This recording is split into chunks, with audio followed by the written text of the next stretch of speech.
Hello दोस्तों, मैं रीमा श्रीवास्तव और आप सभी लोगों का अपने चैनल बोनाफाइड रैंकर में बहुत बहुत स्वागत है। इसके पहले वाले वीडियो में हमने आप लोग को वर्णमाला के बारे में बताया था। हमने वो ऐसे ही आप लोग को पहला क्लास था दे दिया था, लेकिन आज से हम लोग क्रम के अनुसार पढ़ाई करेंगे। ठीक है, तो हिंदी पढ़ने के लिए सबसे पहले जो टॉपिक आता है वो होता है हमारा भाषा। तो आज हम लोग का पहला टॉपिक भाषा रहेगा और क्रमबद्ध तरीके से हम लोग अब अध्ययन करेंगे। तो इसलिए आज हम लोग अपने पहले टॉपिक भाषा पे अध्ययन करेंगे या फिर उसके बारे में जानेंगे। तो चलिए आज हम लोग भाषा के बारे में जानते हैं।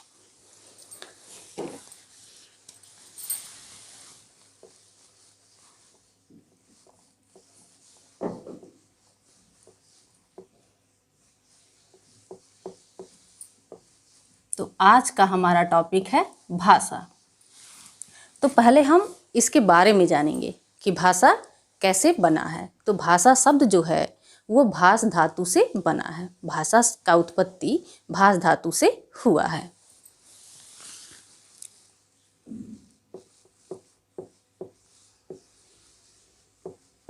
भाष धातु से इसकी उत्पत्ति हुई है, जिसका अर्थ होता है बोलना या फिर स्पष्ट वाणी। स्पष्ट वाणी।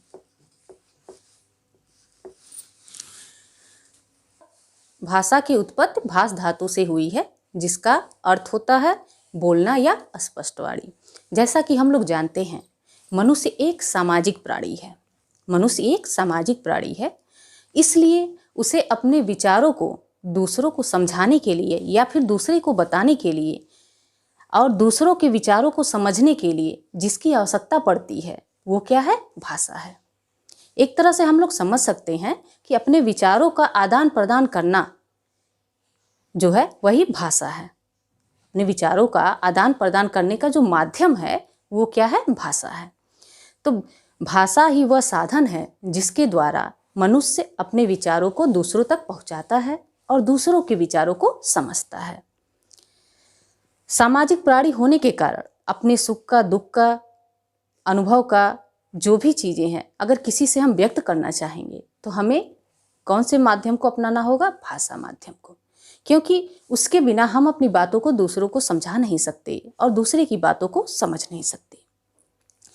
अपनी भावनाओं को व्यक्त करने के लिए इशारों का भी प्रयोग होता है। जैसे कोई आंख से व्यक्त कर देता है या फिर हाथ से व्यक्त कर देता है, लेकिन शरीर के अंगों के द्वारा व्यक्त किए गए भावों को या विचारों को हम भाषा नहीं कह सकते। वो भाषा में नहीं आता है, क्योंकि भाषा में हम शब्दों को लेते हैं, यानी कि वो लिखा हुआ शब्द हो या फिर बोला हुआ शब्द हो। लिखा हुआ शब्द हो या फिर बोला हुआ शब्द हो, वही भाषा के अंतर्गत आती है। सांकेतिक भाषा को हम लोग हिंदी व्याकरण में नहीं रखते हैं। तो भाषा क्या है आप लोगों ने जाना, उसकी परिभाषा हम लोग देख लेते हैं।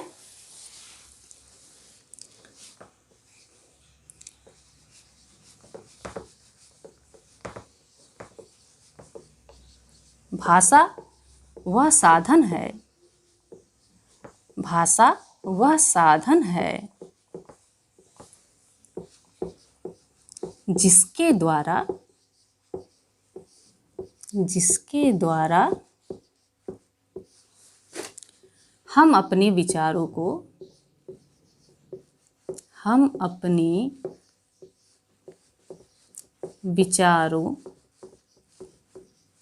हम अपने विचारों को या भावों को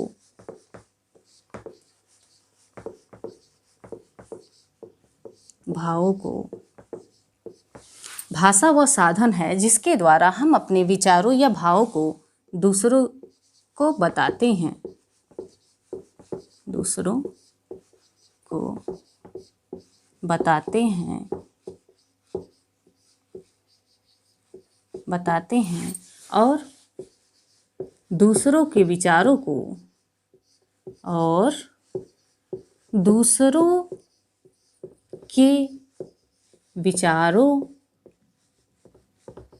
दूसरों के विचारों को समझते हैं, समझते हैं। तो भाषा वह साधन है जिसके द्वारा हम अपने विचारों को दूसरों को बताते हैं और दूसरों के विचारों को समझते हैं। यानी भाषा यदि माध्यम ना रहे तो हमें अपने विचारों को, अपने भाव को दूसरों को व्यक्त करने में बहुत ही कठिनाई होगी। संकेतों के माध्यम से हम लोग अपनी बातों को कहते हैं और समझते भी हैं, लेकिन हर बात को, हर विचार को, हर भाव को अपने हम संकेतों के माध्यम से नहीं व्यक्त कर सकते। और जो सांकेतिक भाषा होती है वह भाषा व्याकरण के अंतर्गत नहीं आती है। तो भाषा के मुख्यतः दो रूप ही होते हैं। कौन कौन से होते हैं? लिखित और मौखिक। भाषा के दो रूप होते हैं। भाषा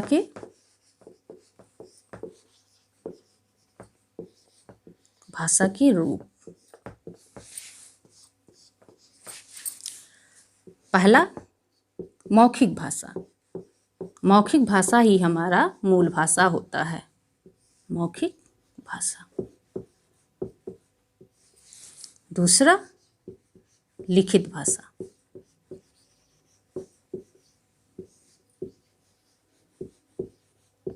लिखित भाषा, मौखिक भाषा जब हम अपने विचारों को बोलकर व्यक्त करते हैं या फिर सुनकर समझते हैं। अपने विचार हम बोलकर व्यक्त करेंगे और दूसरों के विचारों को सुनकर समझेंगे, तो ये क्या होता है? मौखिक भाषा होता है। और लिखित भाषा जब हम अपने विचारों को लिखकर दूसरे को समझाते हैं या फिर हमारे लिखे हुए भाषा को दूसरा पढ़कर समझता है, या फिर हम दूसरे के लिखे हुए विचारों या भावों को हम पढ़कर समझते हैं, तो वही क्या होता है? लिखित भाषा होता है। मौखिक भाषा में हम बोलकर और सुनकर समझते हैं, लिखित भाषा में हम लिखकर और पढ़कर समझते हैं। तो भाषा के मुख्यतः दो रूप होते हैं। सांकेतिक रूप को भाषा में नहीं माना जाता है। तो ये हो गया मौखिक और लिखित भाषा। भाषा शब्द की उत्पत्ति भास धातु से हुई है और भाषा के मुख्यतः दो रूप हैं, लिखित और मौखिक। चलिए और हम जानते हैं भाषा के बारे में। विश्व के अलग अलग देशों में अलग अलग भाषाएं बोली जाती हैं, किंतु अपने भारत में 22 भाषाएं बोली जाती हैं जिनको मान्यता प्रदान किया गया है या फिर उनको संवैधानिक मान्यता दिया गया है। वो 22 भाषाएं हैं। कौन कौन से हैं? चलिए देख लेते हैं।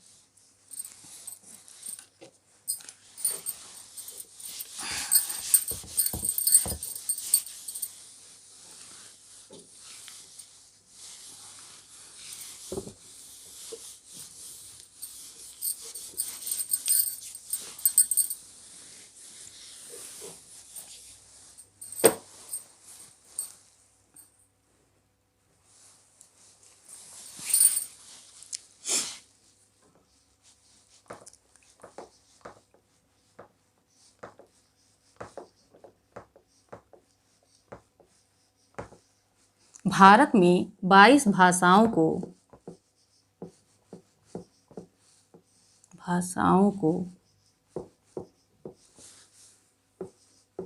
संवैधानिक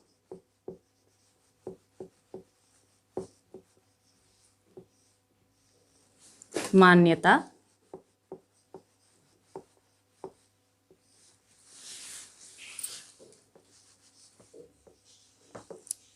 प्रदान किया गया है।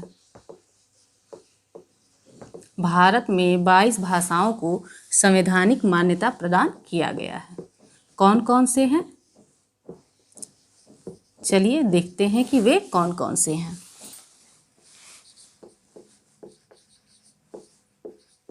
हिंदी, गुजराती,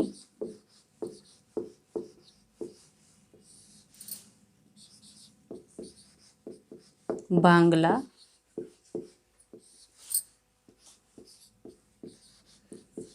बोडो,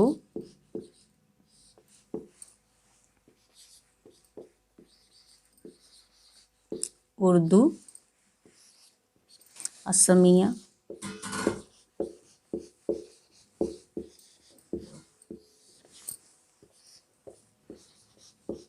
मणिपुरी,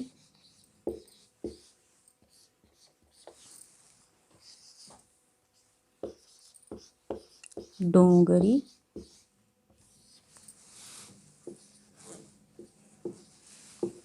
पंजाबी,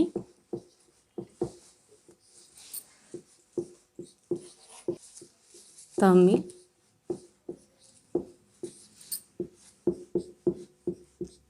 कोंकणी,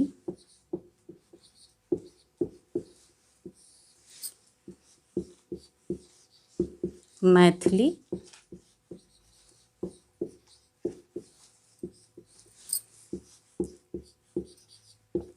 संथाली,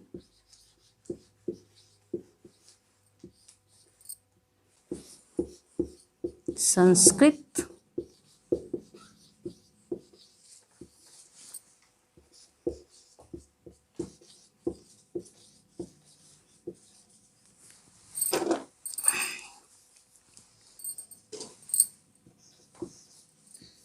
तेलुगु,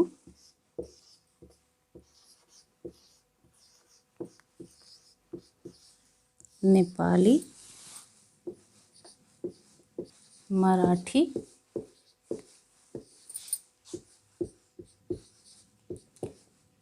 सिंधी,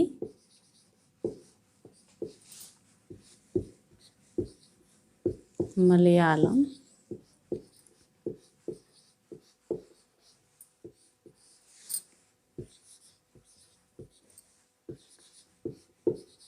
उड़िया,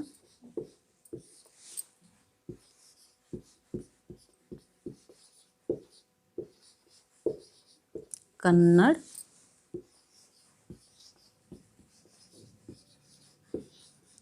कश्मीरी। तो ये रहे हमारे 22 भाषाएं हिंदी भाषा में जिनको मान्यता दिया गया है हमारे संविधान में। तो ये इन सभी भाषाओं को संवैधानिक मान्यता प्राप्त है। अब हम जानेंगे कि राजभाषा क्या होता है। राजभाषा वह भाषा होता है जिसमें हमारे सरकारी कामकाज होते हैं, अर्थात हमें सरकारी कार्यालयों में जिस भाषा में अपने काम करने रहते हैं उसे ही हम क्या कहते हैं, राजभाषा कहते हैं। राष्ट्रभाषा किसे कहते हैं? राष्ट्रभाषा उसे कहते हैं जिस भाषा को उस देश की जनसंख्या द्वारा ज़्यादा से ज़्यादा बोला और समझा जाता है, अर्थात इनकी प्रतिशतता जो होती है वो ज़्यादा होती है। जैसे हमारे भारत में हिंदी भाषा को ज़्यादा बोला और समझा जाता है। लगभग 73.7% लोगों द्वारा हमारे देश में हिंदी बोला और समझा जाता है, जो कि विश्व की सबसे ज़्यादा बोली जाने वाली तीसरी भाषा है। तो ये हो गया राजभाषा और राष्ट्रभाषा। राजभाषा हमने जाना कि जिसमें हमारे राज्य में संबंधित जो कार्यालय होते हैं उनमें कार्य का जो भाषा होता है माध्यम, उसे ही हम राजभाषा कहते हैं। और राष्ट्रभाषा देश की अधिकांश जनसंख्या द्वारा प्रयोग की जाने वाली भाषा को राष्ट्रभाषा कहते हैं। इसके अलावा मातृभाषा होती है।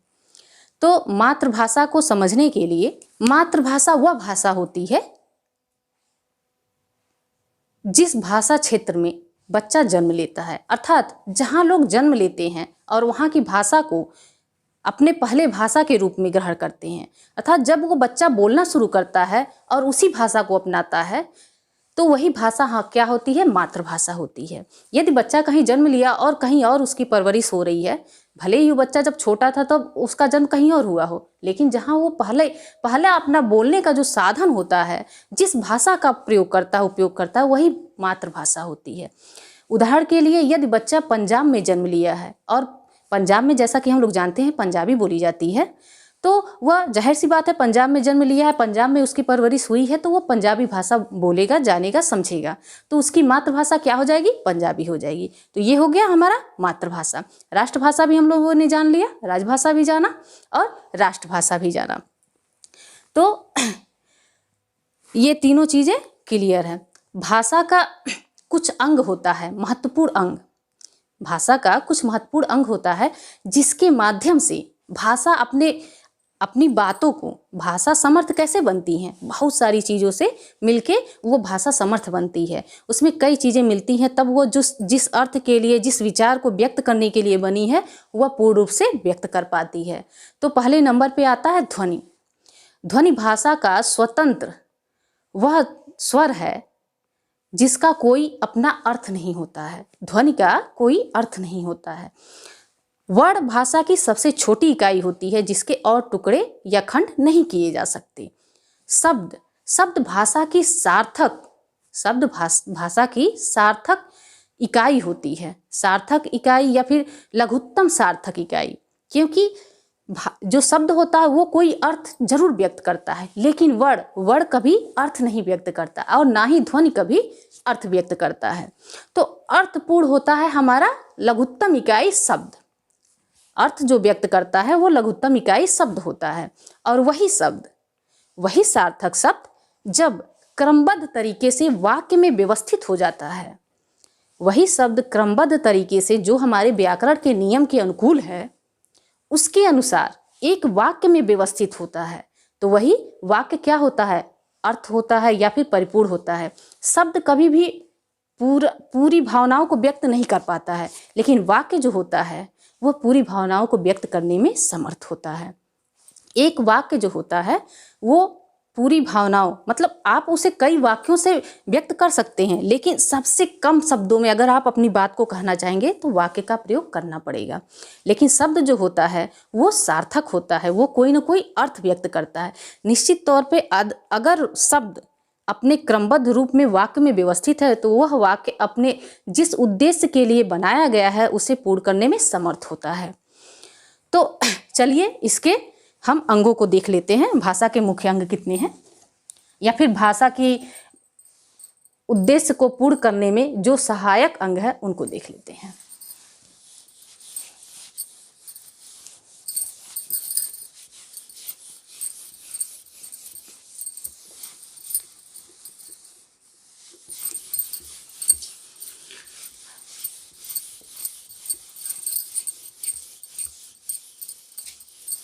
तो पहले नंबर पे आएगा ध्वनि। पहले नंबर पे आ जाएगा ध्वनि। ध्वनि जो होती है यह भाषा की स्वतंत्र स्वर होती है। स्वतंत्र स्वर होती है।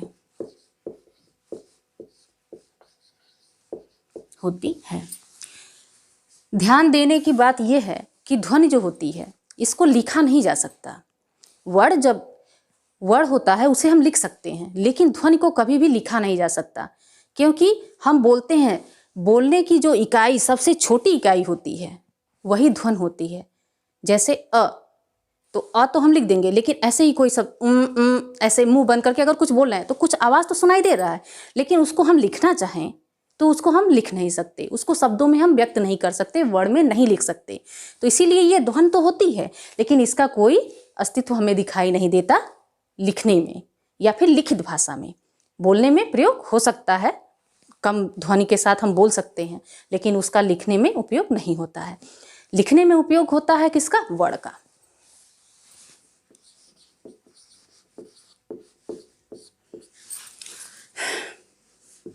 भाषा की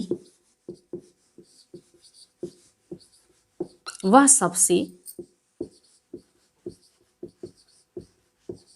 छोटी इकाई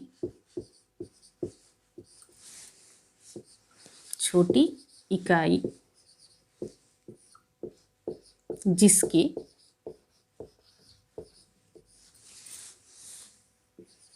और खंड या टुकड़े ना किए जा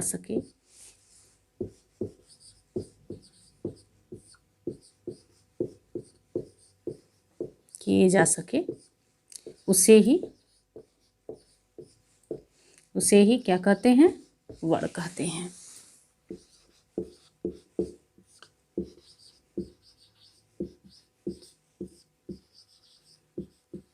वर्ण कहते हैं। ध्वनि और वर्ण आप लोग को समझ में आ गया होगा।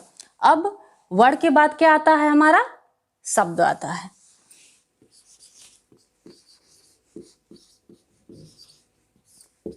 यह भाषा का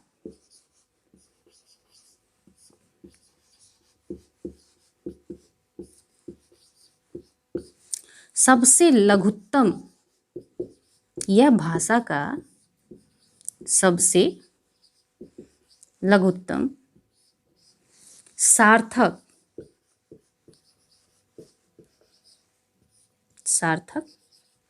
इकाई है। इकाई है। चौथे नंबर पे हमारा आ जाता है पद। पद क्या होता है? जब शब्द स्वतंत्र रूप में होता है, अर्थात वो एक क्रम में नहीं व्यवस्थित होता है, एक वाक्य में नहीं, सॉरी, एक वाक्य में जब शब्द नहीं होता है तो वो क्या होता है? शब्द होता है। स्वतंत्र शब्द का स्वतंत्र रूप ही शब्द है। लेकिन जब वही शब्द एक व्यवस्थित क्रम में वाक्य में प्रयुक्त हो जाता है तो वो पद बन जाता है।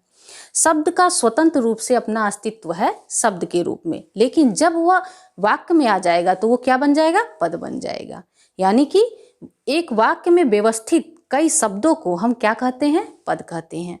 एक वाक्य 2 शब्द से बनेगा, 4 शब्द से बनेगा, मतलब एक से ज़्यादा कई शब्दों में बन सकता है, लेकिन जब वो एक वाक्य में होगा तो उसे हम क्या कहेंगे?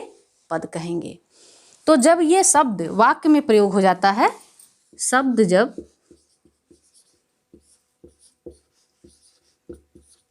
वाक्य में प्रयुक्त होता है, वाक्य में व्यवस्थित रूप से, वाक्य में व्यवस्थित रूप से, शब्द जब वाक्य में व्यवस्थित रूप से प्रयुक्त हो जाता है, प्रयुक्त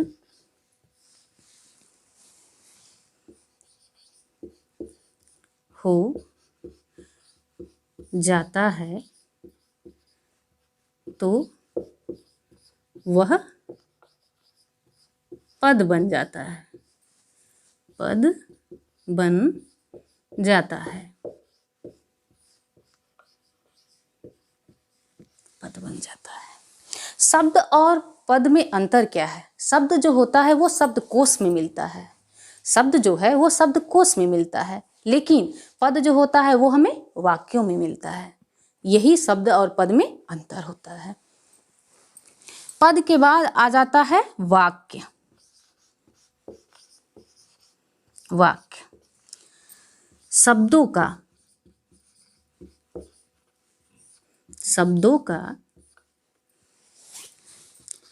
क्रमबद्ध, शब्दों का क्रमबद्ध व्यवस्थित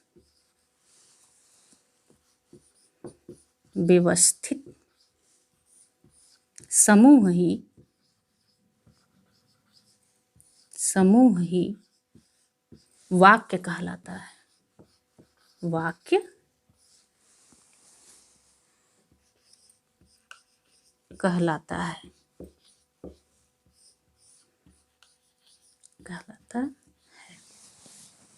और एक वाक्य अपने उद्देश्य को कब परिपूर्ण करता है? जब शब्दों का क्रम उस वाक्य में सही तरीके से हो, यानी कि वो अपने क्रमबद्ध व्यवस्थित व्याकरण के अनुसार, जो नियम है उसके अनुसार जब शब्द वाक्य में क्रमबद्ध तरीके से व्यवस्थित रहता है, तब वाक्य क्या करता है? अपने उद्देश्य को पूर्ण करता है। अर्थात जिस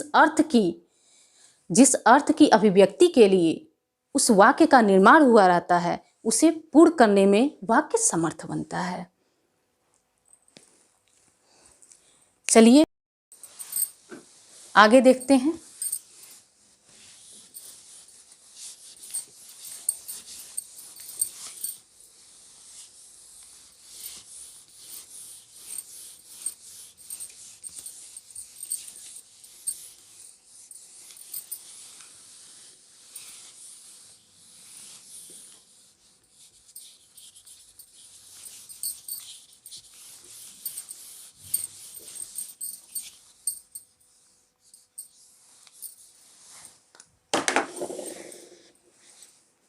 हमने अभी जो 22 भाषाओं को देखा, उनका उल्लेख हमें अनुच्छेद 343 में भाग 17 और 8वीं अनुसूची में देखने को मिलता है।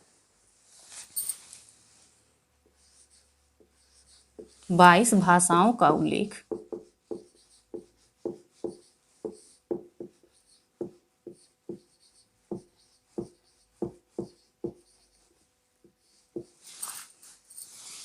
अनुच्छेद 343 भाग 17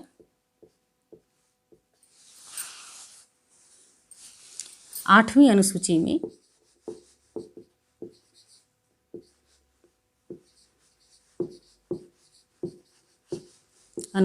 में किया गया है।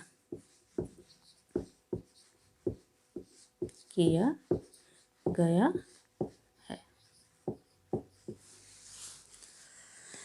2003 में 92वां संविधान संशोधन द्वारा 4 और उपभाषाओं बोलियों को जोड़ा गया है। इसमें 2003 में वो कौन कौन सी हैं देख लेते हैं। पहला है मैथिली,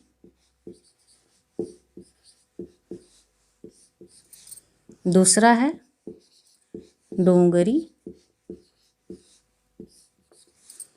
तीसरा है संथाली और चौथा है मैथिली, डोंगरी, संथाली और बोडो।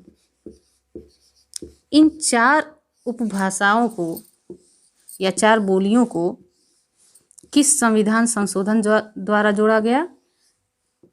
92वां संविधान संशोधन द्वारा 2003 में जोड़ा गया है।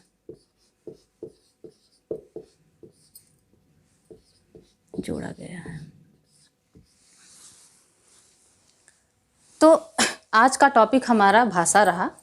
आप लोगों ने भाषा के बारे में जाना। उम्मीद है आप लोग को ये क्लास अच्छी लगी होगी। जैसा भी लगा होगा आप लोग कमेंट जरूर करिएगा और हमारे इस चैनल को लाइक और सब्सक्राइब जरूर करिएगा। धन्यवाद।